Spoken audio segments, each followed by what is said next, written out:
Imagine building an empire brick by brick, sacrificing everything to sit on the throne. For Lil Wayne, that was reality. But the same people he once called brothers, even fathers, turned against him. This is a story of betrayal, legacy, and scars. Today, we reveal the top 7 artists Lil Wayne hated the most. Some you'll expect, others will shock you.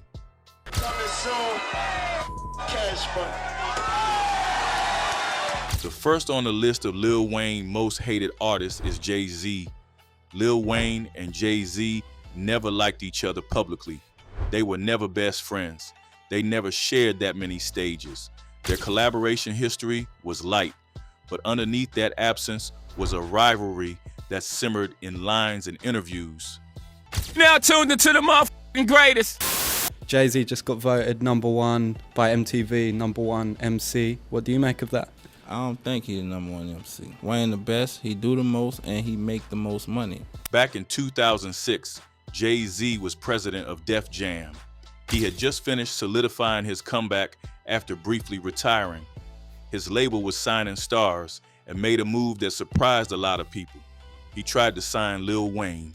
According to Wayne, the offer came through Rockefeller and it was tempting, but he declined with outward jest. "I'm better than Jay-Z," Wayne said in an interview. "I'm 24 years old and I've already sold 10 million records." That quote rang like a bell through the industry. Nobody talked about Jay like that because he is a king. Jay was untouchable, the godfather. But Wayne didn't flinch. And from that moment, the atmosphere between them became different. Jay responded like only he could. On Kanye West's track, H.A.M., Jay rapped, "Really, you got baby money." At first, it sounded like a throwaway line until people listened again. Baby was Birdman's nickname. And if you follow the money trail, Birdman and Wayne's empire was built on Wayne's shoulders. Jay wasn't just taking a dig at the label. He was mocking Wayne's position, calling him a junior, a little brother, someone whose money and power would never compare to the throne Jay had built. On the track It's Good, featuring Jadakiss and Drake, Wayne dropped one of the most direct subliminals of his career. Talking about baby money, I got your baby money. Kidnap your butt, get that how much you love your lady money. I'm like really half a billion, within really, you got baby money. Keep it real with ziggin', ain't got my lady money. It wasn't a playful jab. It was a shot to the heart. Not only did Wayne acknowledge Jay's line, he escalated it. He brought wives into the conversation. And in the unwritten rules of hip hop, that move signaled war. Played it for me, personally, played it for me. I went to a session with him the other night. Did you ask him about the Jay-Z line? I wouldn't ask him about a Jay-Z line because he's not Jay-Z. Is that something you would react to as an MC? Actually, the subject that he's talking about in that line, I can't box with the guard with that. Jay responded once again with grace-laced in threat. On the track La Familia, he dropped a line that was simple but chilling. "You must go and hide your whole family. What you think we wearing black for?" The meaning was layered. The tone was cold. It was Jay reminding everyone that he could strike without ever raising his voice. Fans were divided. Some called Wayne reckless. Others admired the boldness. Said that in a game built on ego and bars, Wayne was the only one brave enough to challenge the crown without blinking. But that crown snatching never happened. In fact, the heat cooled uncomfortably over the years. There was no handshake, no interview, squashing the beef. Wayne would go on to speak respectfully about Jay in later interviews, even called him an inspiration in some moments. Jay would nod at Wayne in his own way, giving him credit for building a generation through Young Money. Drake, Nicki, Tyga, all of them carrying Wayne's torch into the next era. But the tension never fully disappeared. It just got buried under time. The second one is 50 Cent. In the industry, 50 Cent is recognized for strategic beefs, and Wayne was a target. In 2007, Wayne was everywhere, on radio, mixtapes, guest features, and was on the verge of becoming what people were calling the best rapper alive. His voice was unavoidable, but not everyone was having it. In an interview with Funkmaster Flex, 50 mocked Wayne's omnipresence. Wayne's a prostitute, he said. He does songs with anybody who will pay. The language was crude. The implication was worse. 50 wasn't questioning Wayne's hustle. He was attacking his standards, making it seem like Wayne was cheapening himself for a check. He went on to release Part-Time Lover, a diss track laced with venom. The most talked about line was, "You make me want to kiss you like baby kiss Wayne." The reference was to the infamous photo of Birdman and Lil Wayne kissing on the lips, something that had long been a meme and point of confusion for fans and critics alike. 50 knew what he was doing. He was using that image to cast doubt not just on Wayne's brand, but on his identity. Wayne stayed above it, or at least he tried to. In interviews, he brushed off the shots, said things like, "That's crazy, I respect him." But in the studio, the gloves came off. Wayne started dropping verses with subtle shade. Tracks like Let's Talk Money and Weezy Animal carried a different tone. He never said 50's name, but the metaphors were surgical. He referenced people who get mad at your grind, who hate that you work harder, who envy your position while pretending to be kings themselves. It was all coded, but fans who had been watching the tension unfold knew exactly who he meant. Still, 50 didn't let up. When MTV named Wayne the #1 rapper in 2008, 50 was asked to comment. I'm surprised to see Wayne going through that because of the relationship between him and Baby. And I think it'll work itself out. I hate when personal things become public because everyone speculates on things that they don't really know. I just know that they had a father-son relationship, and that could easily be something that they communicate between the two of them and resolve instead of having everybody else involved in it. And I won't go. Be careful with the things that you say about the Wayne and Baby situation. His response? He couldn't even name Wayne's lead single. Tell me the name of the first song off his album exactly. The insult wasn't that he forgot. It was that he made Wayne seem forgettable. In 50's world, silence is rarely empty. It is engineered to be embarrassing. As Wayne leaned into a more rock-inspired aesthetic with his Rebirth album, 50 mocked it ruthlessly. He posted videos online, dressing like Wayne, imitating his voice, and ridiculing his genre shift. He called the album a joke, said it was weird, questioned Wayne's direction as an artist. Mixtapes? He wouldn't even be making a mixtape because I invented that. But there's no significance in that. When he freestyles on a mixtape, it's in song format because he's following my format. But they asked me about him like we're the same. We had an interview with 50 recently, right? And and 50 was talking about the Louisiana Animal record. He said, he should have Wayne should explain it because I don't know if he leaked it. I don't know if it was recorded before it came out. He said, there's no clarity about that record. Do you have a response for him on that? You said it never rained in Southern California? There's nobody in control of me. Like, I do what I want to do. So, I'm deciding to your life up. For someone like Wayne, who had always worn his eccentricity with pride, these attacks weren't just critiques, they were taunts. They were designed to undermine Wayne's uniqueness and turn it into a punchline. And yet, through all of it, the beef never boiled over. There were no face-to-face confrontations, no viral meltdowns, no Instagram battles, just a long, slow exchange of shade, two heavyweights circling each other. The fans had mixed reactions. Some thought 50 was hating, others believed he was doing what he always did, keeping the rap game competitive, poking holes in people's egos to see who could hold their ground. The third artist he couldn't stand was Jilly the Kid. To understand this beef, you have to rewind to the early 2000s, back when Wayne was still sharpening his craft and carving out space as a solo artist. Around the same time, Jilly the Kid was making noise in Philly. He was a member of Major Figures, a gritty East Coast group with a small but loyal following. Jilly had the voice, the energy, and more importantly, the confidence. Enough confidence to believe he belonged on a bigger stage. That bigger stage came when Jilly signed briefly with Cash Money Records. He didn't drop an album, but during his time around the label, he claims he did more than just watch from the sidelines. He claims he wrote a lot. According to Jilly, he ghostwrote a significant portion of Lil Wayne's verses during the era of Thought Carter.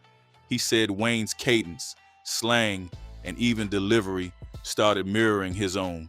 The claim didn't just come once, it came in waves, in multiple DVD interviews, on mixtapes, in street-level Q&A sessions. How many songs you think you wrote for Lil Wayne?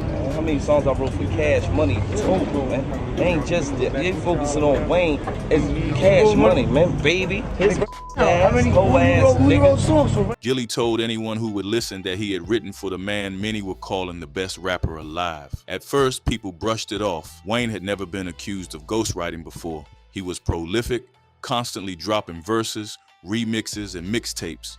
But the more Jilly talked, the more people listened. He didn't just say it once and disappear. He kept the conversation alive. And every time Thought Carter got praise, Jilly would remind people who he believed really wrote it. Wayne didn't give the accusations much oxygen. In interviews, he played it cool. Asked about Jilly, he replied with one word, who. The dismissiveness was sharp, but on tracks, he was less restrained. On songs like Problem Solver and Live from the 504, Wayne threw subliminals. He never said Jilly's name, but the bars were pointed. He mocked fake writers, called out people pretending to be bosses. Lines like, "You ain't write that," suddenly took on new weight. Jilly didn't hold back either. On his end, he dropped Frontin' Like Your Daddy, a parody not only of Wayne's image, but also his relationship with Birdman. The cover art mimicked the Like Father, Like Son album. Jilly wanted credit, and he was willing to risk his career to get it. The feud never reached the levels of Wayne's other beefs. No shootings, no major diss tracks from Wayne himself, but it lingered until it died a natural death. However, bad blood between them remains. Hip-hop culture is built on authenticity, on the idea that what comes out of your mouth came from your own mind. A ghostwriting accusation is not a small thing. Even if it is denied, even if it is never proven, it sticks. It lives in the margins. It becomes one of those but you know statements. I seen Wayne at Jackson State University. Oh, did y'all holler at each other? Yeah, but no. What does that mean? He looked up, I was in the doorway. I said, "What's up, man?" He said, "And got the fuck out of there." Dang. Real talk. So, I mean, it's not like... But so that shows you, though, at least something, though, because it's a handshake. I mean, Mac Main, Mac stayed there, hollered, you know what I mean? Because we like, "What's up, man? We trying to get him on the podcast." Mac like, yeah. In barbershops and Twitter threads, the fans were split. Some dismissed Jilly as bitter. Others pointed out that he never wavered. And his style really did sound eerily close to Wayne's early Carter flow. Whether it was coincidence, influence, or plagiarism, nobody could say for sure. Coming in fourth is Kodak Black. It started online. The year was 2016. Kodak was still rising, still building a name beyond Florida, still known more for his potential than for polished albums. And then came the tweet that shifted everything. Lil Wayne ain't the best rapper alive. I am. No context, no setup, just raw provocation. Some fans thought it was clout chasing. Some thought it was ego. Others saw it as a straight up call out. Either way, it got noticed. Because when you come for Lil Wayne, you're coming for a legacy. And that legacy has defenders. Kodak didn't stop there. In 2017, he took to Instagram Live and told fans that Wayne could eat his, you know what? It looked like someone daring the world to react. Lil Wayne could eat my ass. Lil Wayne could eat my ass. Lil Wayne could eat my ass. At that point, Wayne still didn't respond, and Kodak took that silence as an opening. Then came the moment that made fans collectively gasp. In 2021, during a night at LIV nightclub in Miami, Kodak Black paused the music, grabbed the mic, and looked out at the crowd. Without warning, he shouted, "Where Lil Wayne at? You maggot. You should have died when you was a baby." Hey, turn this shit out, man. Off? Oh my God. Hey, where Lil Wayne at? Where Lil Wayne? play, you late.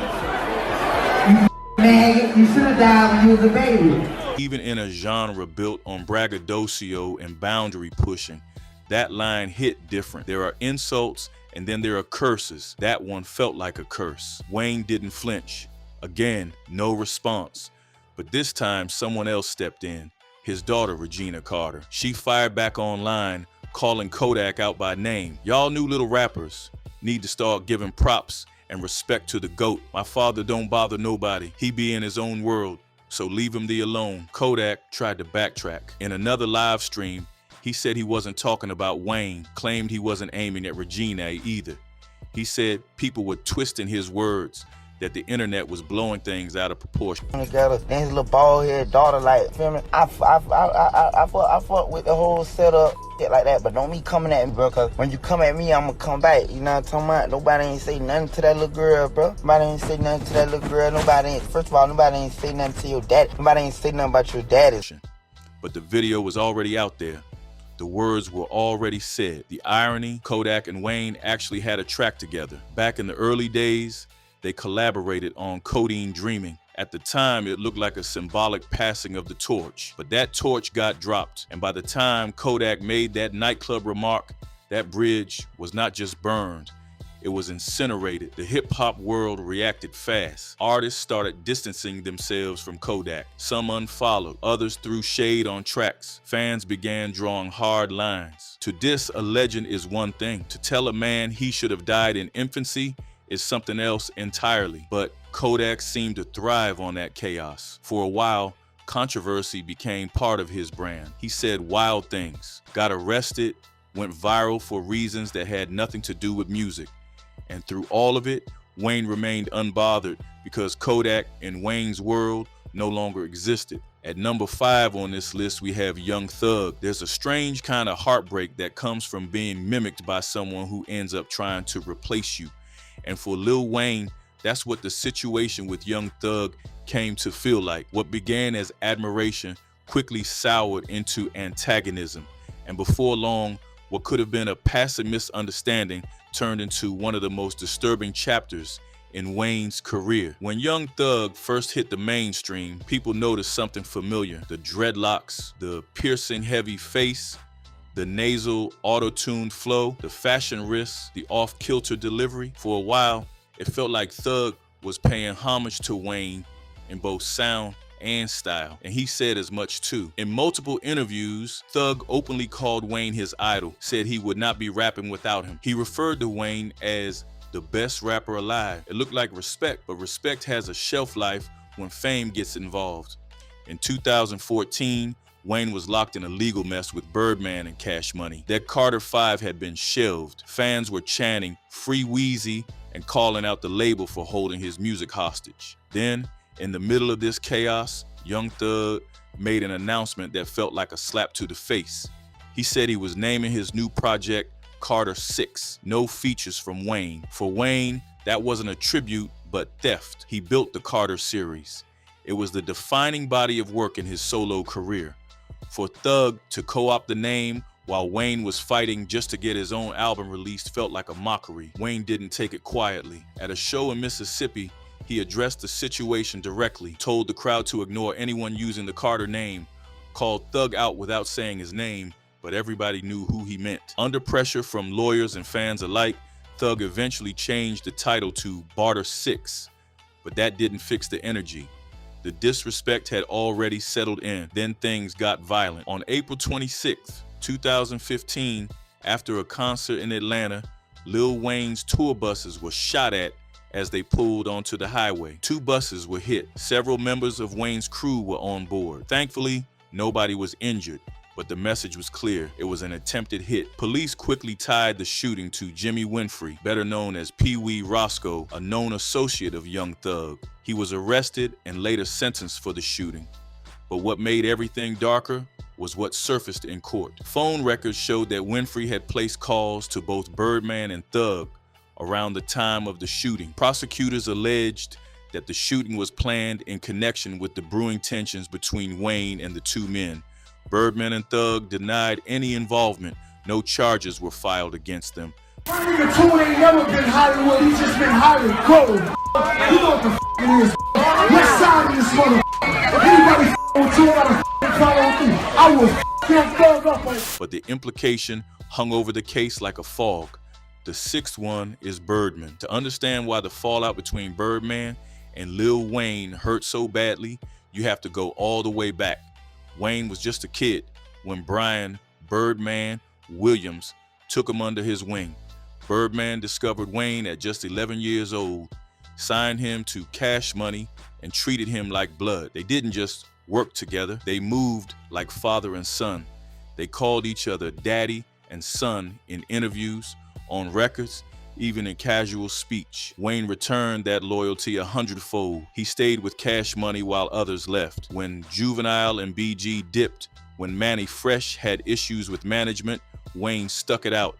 He became the face of the label. Then he built Young Money from scratch, introduced the world to Drake and Nicki Minaj, sold millions, put Cash Money on his back, and carried it through the 2000s.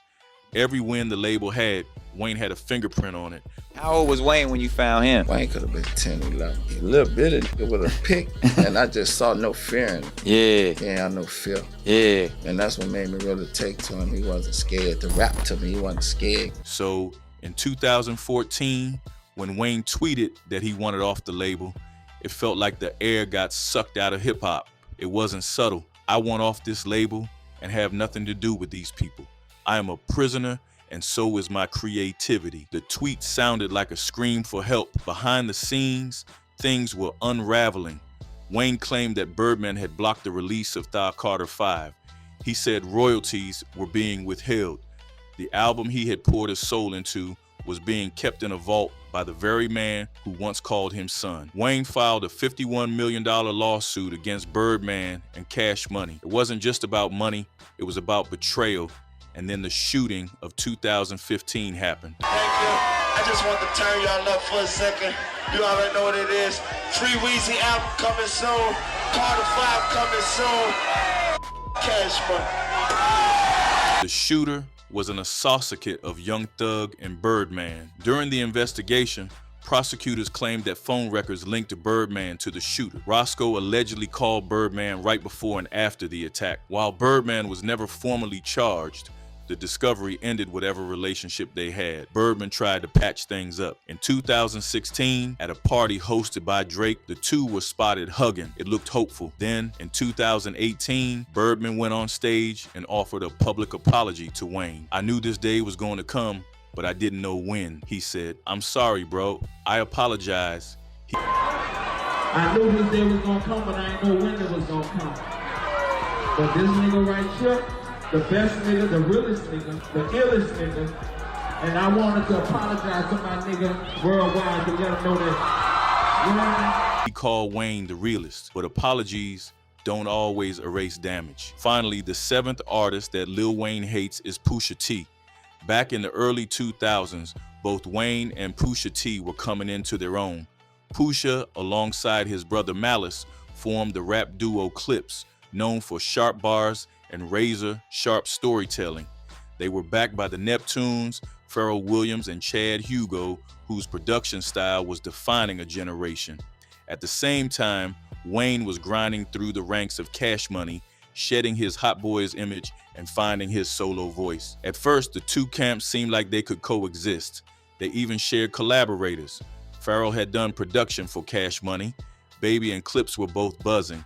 But soon, friction started to show. After a payment dispute, Pharrell cut ties with Cash Money. Then came the fashion.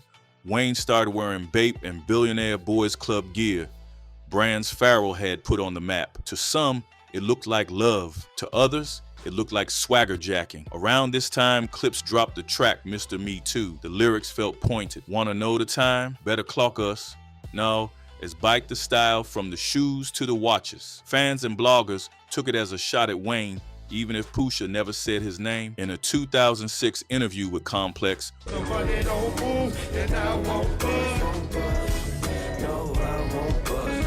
Got it coming out. You got Spitter coming out. First artist on Young Money. You got my album in stores, Carter 2. Everything's moving the way it's supposed to be moving. Wayne fired back. What happened to that boy These clowns, he said, referencing Clips' own track title while brushing them off like they were nothing. In 2012, Pusha T retaliated. He dropped one of the most direct and chilling diss tracks of his career, Exodus 23:1. Contract all fucked up. I guess that means you all fed up, he rapped, dissecting the tangled mess of Cash Money and Young Money's label politics. He followed that up with the line, you signed to one nah, that's signed to another nah, that's signed to three nahs, highlighting how many layers of control stood between Wayne and his own money. Wayne's response was instant, not through bars, but through Twitter. Fuck Pusha T and anybody that love him, he tweeted. The venom was unmistakable. A few days later, he dropped Ghoulish, a diss track aimed directly at Pusha. It wasn't Wayne's best, even his own fans didn't love it, but the emotion in his delivery was raw. He gonna duck when it hit, Wayne said. Tell Pusha to keep my name out his mouth or have to headbutt him. It was personal, and that's what made it so unusual for Wayne. He's battled dozens of rappers over the years, but there was something about this one that seemed to dig deeper. Years later, when Pusha went to war with Drake in 2018, dropping the now legendary diss, The Story of Adidon, Wayne still stayed quiet. When Wayne is asked about Pusha T, his response is telling. On Drink Champs, he looked confused, said he had no idea why there was beef. When you heard, what was your opinion of Wayne's response? It was horrible. It was horrible. It was trash. It wasn't good. Right. Yeah, it wasn't good. Now the beat, how'd you feel about the track? I didn't like that either. I didn't. Well, I you know the what? beat was kind of chunky. But you know what? But no. But let me say this. I didn't like it for that type of record. Yeah, like it wasn't. It wasn't that. And I didn't feel like in all honesty, man, I haven't said anything about it because I didn't think it was like. I swear to God, I don't know, man. He said maybe he was deflecting, maybe he meant it, but either way, the bitterness never fully left. Outrow. Through all of this, Wayne never stopped. Through the lawsuits, betrayals, diss tracks, and disrespect, he kept showing up, dropping mixtapes, building Young Money, shaping the careers of Drake, Nicki, and so many others. They tried to rattle him, but they never knocked him off the throne. So now the question is yours. Was Kodak the most disrespectful? Did Birdman hurt him the most? Or was Jay-Z the only one who truly shook Wayne's confidence? Drop your thoughts in the comments. Like this video if you feel Wayne's legacy is still unmatched. And hit subscribe if you want more deep dives into the legends and the wars they had to fight to earn their crowns.